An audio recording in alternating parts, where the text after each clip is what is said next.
আসসালামু আলাইকুম। আজকে আমি অনেক বেশি এক্সাইটেড।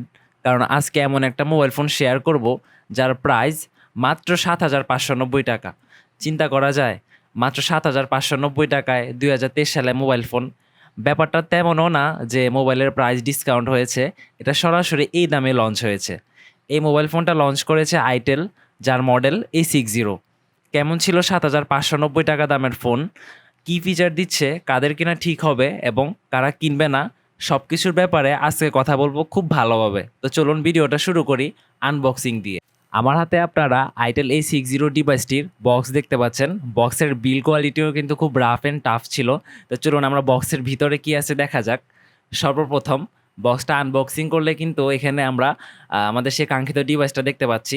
তা আমি ফোনটা সাইডে রাখলাম। তারপর যদি খেয়াল করি এখানে একটা ওয়ারেন্টি কার্ড দিয়েছে তারা। তো অবশ্যই কিন্তু কার্ডটা আপনারা খুব সাবধানে রাখবেন যাতে ভবিষ্যতে ওয়ারেন্টি ক্লেম করাতে সুবিধা হয়। একটি 5 ওয়াটের অ্যাডাপ্টার পাচ্ছেন ফোনটির সাথে। তারপর একটা মাইক্রো ইউএসবি কেবল, এবং তারা সবচাইতে বেশি যে ভালো কাজটা করছে তারা কিন্তু এই ফোনের সাথে একটা ইয়ারফোন দিয়ে দিয়েছে, যেটা খুবই ভালো করেছে। দেন আপনি একটা সিম রিজেক্টর পাচ্ছেন। এখানে কিন্তু শেষ না, বক্সের ভিতরে তারা একটা কেসও দিয়ে দিয়েছে। তো কেসটা কিন্তু প্লাস্টিকের, এটা হার্ড প্লাস্টিক, এবং পিছনে কিন্তু কেসে ফ্রস্টেড ফিনিশ ব্যবহার করা হয়েছে।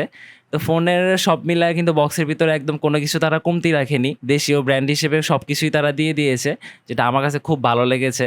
তো আমরা যদি ফোনের পিছনে চলে যাই, ফোনের পিছনে কিন্তু এক ধরনের টেক্সচার ইউজ করা হয়েছে। এই টেক্সচারের কারণে আপনার কিন্তু টুকটাক স্ক্র্যাচ থেকে বাঁচাবে। পাশাপাশি আমার হাতের কিন্তু কোনো ধরনের ফিঙ্গারপ্রিন্ট স্ক্র্যাচ ফোনের পিছনে কিন্তু আসছিল না। তো সব মিলিয়ে বলবো এই ফোনের বিল কোয়ালিটি খুব রাফ অ্যান্ড টাফ ছিল। আমার কাছে এই বাজেটে এই ফোনের বিল কোয়ালিটি খুবই ভালো লেগেছে। আপনাদের কাছে কেমন লেগেছে এটা কিন্তু অবশ্যই জানাবেন।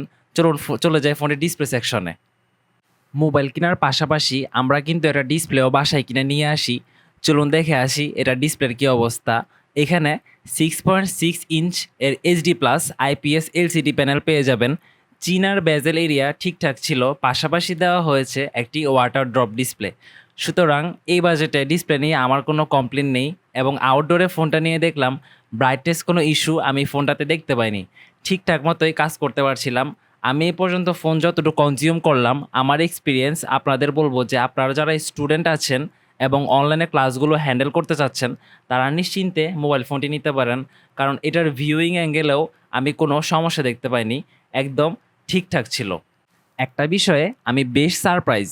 প্রথমে ভেবেছিলাম এটাতে ফিঙ্গারপ্রিন্ট আছে কি না, কিন্তু পরে দেখলাম এটাতে ফিঙ্গারপ্রিন্ট আছে, যেটা ক্যামেরা মডিউলের সাথে ইন্টিগ্রেট করা হয়েছে। এটা বেশ ভালো ছিল, কিন্তু ক্যামেরা মডিউলের ভিতরে ফিঙ্গারপ্রিন্টে ইন্টিগ্রেট করার কারণে এটা অ্যাক্সেস করতে একটু কষ্ট হতে পারে।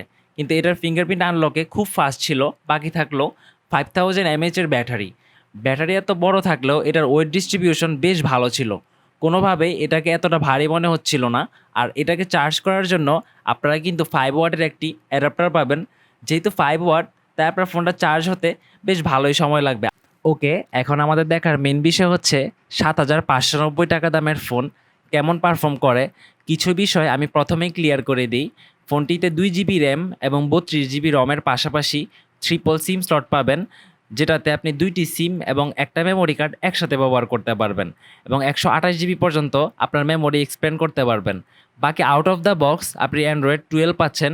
এটার ইউআই একদম সিম্পল ছিল, তবে বর্তমানে অনেক ফোনে গুগল ডায়ালগ থাকার কারণে কল রেকর্ড করতে গেলে অপর দিকে কিন্তু শ্রোতা শুনতে পারে, কিন্তু আপনি এই ধরনের কোনো সমস্যা এই ফোনটিতে পাচ্ছেন না। আপনি খুব ইজিলি কল রেকর্ড করতে পারবেন এই মোবাইল ফোনটিতে। আরেকটা বিষয় বলিনি, যেটা হচ্ছে আপনি ফোনটির উপরে 3.5 mm অডিও জ্যাক পাবেন, এবং ফিঙ্গারপ্রিন্টের পাশাপাশি ফেস আনলক পাচ্ছেন। বাকি থাকে প্রসেসর, যেখানে কোয়াড কোরের ইউনিসকের প্রসেসর দেওয়া হয়েছে, যার ম্যাক্স ফ্রিকোয়েন্সি 1.4 GHz।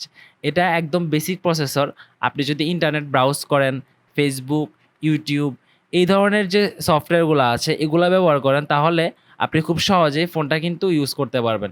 কিন্তু যদি ভাবেন খুব এক্সট্রিম লেভেলের গেম খেলবেন, তাহলে এই ফোনটা কিন্তু আপনার জন্য না। মোট কথা ৳৭,৬০০ ফোন মনে করে আপনি যদি মোবাইল ফোনটি ব্যবহার করেন, তাহলে এটা অনেক ভালোভাবে অনেক দিন ব্যবহার করতে পারবেন। কিন্তু আপনি যদি খুব হাই এন্ড গেম খেলতে চান, তাহলে I am sorry to say ওইরকমভাবে এই ফোনটা কিন্তু আপনি ব্যবহার করতে পারছেন না। চলুন আমরা এই ফোনের ক্যামেরার দিকে চলে যাই। এখানে দেখলে মনে হবে অনেকগুলো ক্যামেরা, কিন্তু ডুয়েল ক্যামেরা সেটআপ দিয়েছে। একটি 8 মেগাপিক্সেল আর একটি এআই সেন্সর। আর পাশাপাশি একটি এলইডি ফ্ল্যাশ এবং ফিঙ্গারপ্রিন্ট সেন্সর পাচ্ছেন। ফ্রন্টে পাবেন 5 মেগাপিক্সেলের সেলফি ক্যামেরা।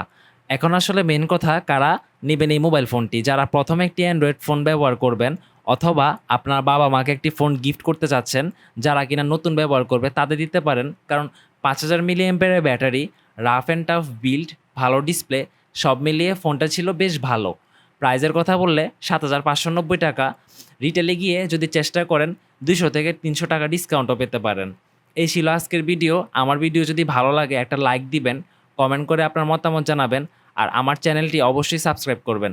সবাই ভালো থাকবেন, আমার জন্য দোয়া করবেন। আসসালামু আলাইকুম।